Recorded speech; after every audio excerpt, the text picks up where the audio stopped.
Hello hi TikTok friends. ఈ టైంలో మీతో జస్ట్ నాకు అనిపించింది షేర్ చేసుకుందామనేసి అంతే. ఒక 4 ముక్కలు. ఇది ఎవరిని గురించి కాదు, నేను చూసింది సమాజంలో ఈ మధ్య నా చుట్టుపక్కల నేను చూసిన విషయాన్ని జస్ట్ మీతో షేర్ చేసుకుందామని అంతే.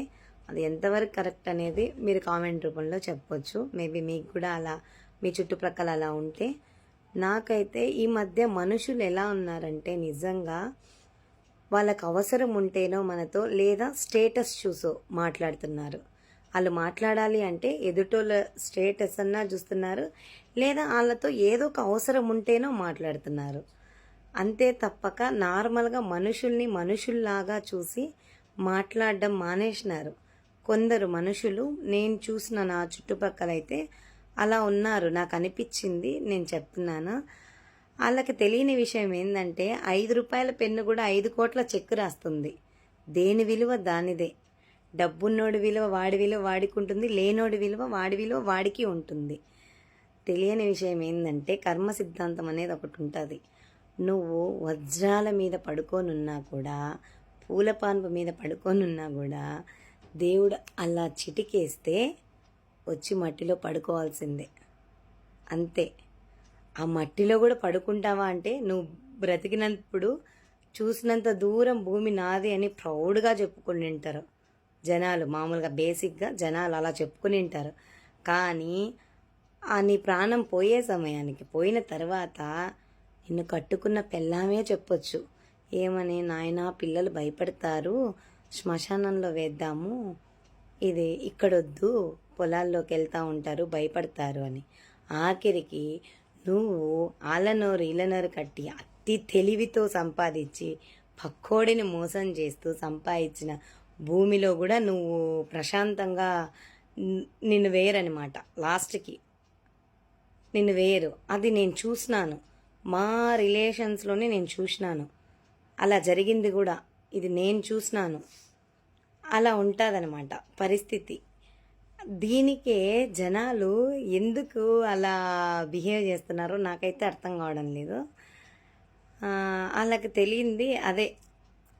మనుషులు నువ్వు ప్రశాంతంగా ఉండాలి అనుకుంటే, అరే బాబు పక్కోడిని గౌరవిస్తూ ఎదుటోడిని మోసం చేయకుండా నీతిగా నిజాయితీగా ఉండు, ప్రశాంతంగా ఉంటుంది లైఫ్. అసలు నలుగురితో కలిసిపోయి మాట్లాడుతూ ఉంటే ఎంత ప్రశాంతంగా ఉంటుంది తెలుసా. నేనే గొప్ప, నేనే అది, నాకే ఇది తెలుసు అనుకుంటే నీ తల తన్నేవాడు పైన ఉంటాడు ఒకడు. ఓకే, నువ్వెవరి కళ్ళు కప్పినా, నువ్వెంత బిల్డప్పులు ఇచ్చుకున్నా నీ తల తన్నేవాడు ఒకడు ఉంటాడు. ఇది ఎవరిని ఉద్దేశించి అయితే కాదు, నిజంగా నేను ఈ మధ్య చూసిన కొందరు మనుషులు అలా ఉన్నారనమాట. అలా ఉన్నారు మనుషులు, చుట్టుప్రక్కల మనుషులు అయితే అలా ఉన్నారు. మీకు కూడా ఇలా అనిపించిందా? ఎవరన్నా అలా ఇలా బిహేవ్ చేస్తారు మనతో అనేసి? అలా ఉంటే మీరు కూడా కామెంట్ చేయండి. మనిషి జీవితము ఎప్పుడు ఎలా ఉంటుందో ఎవరికీ తెలీదు. ఆయన అలా చిటికేస్తే వెళ్ళిపోవాలి అంతే. ఇంకా నేనంత సంపాదించినా నాకు ఇంత తెలివి ఉంది అంత ఉంది అంటే ఏం కాదు, పోవాల్సిందే. ఏం సర్దుకొని పోయేంత టైం కూడా ఉండదు, ఏం ఉండవు. ఒంటి మీద కూడా ఎత్తుకపోయి ఆడ పెట్టేస్తారు.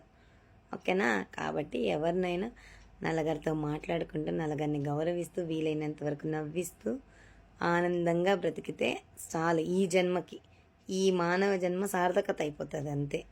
ఏదో నాకు తెలిసింది చెప్పినాను. అందరూ ఎవరిని హర్ట్ చేయాలని కాదు, నాకు తెలిసింది నేను చూసిన మనుషుల్లో చెప్తున్నాను. ఇదైతే ఇంకొక నలుగురికి ఎక్కువ రీచ్ అవుతుంది అనేసి కొందరన్నా అర్థం చేసుకుంటారేమో. ఫస్ట్ మనిషిని మనిషిలాగా చూడండి. ఏ డబ్బుతోనో అవసరంతోనో కాకుండా మనిషిని మనిషిలాగా చూస్తారు కొందరైనా అనేసి.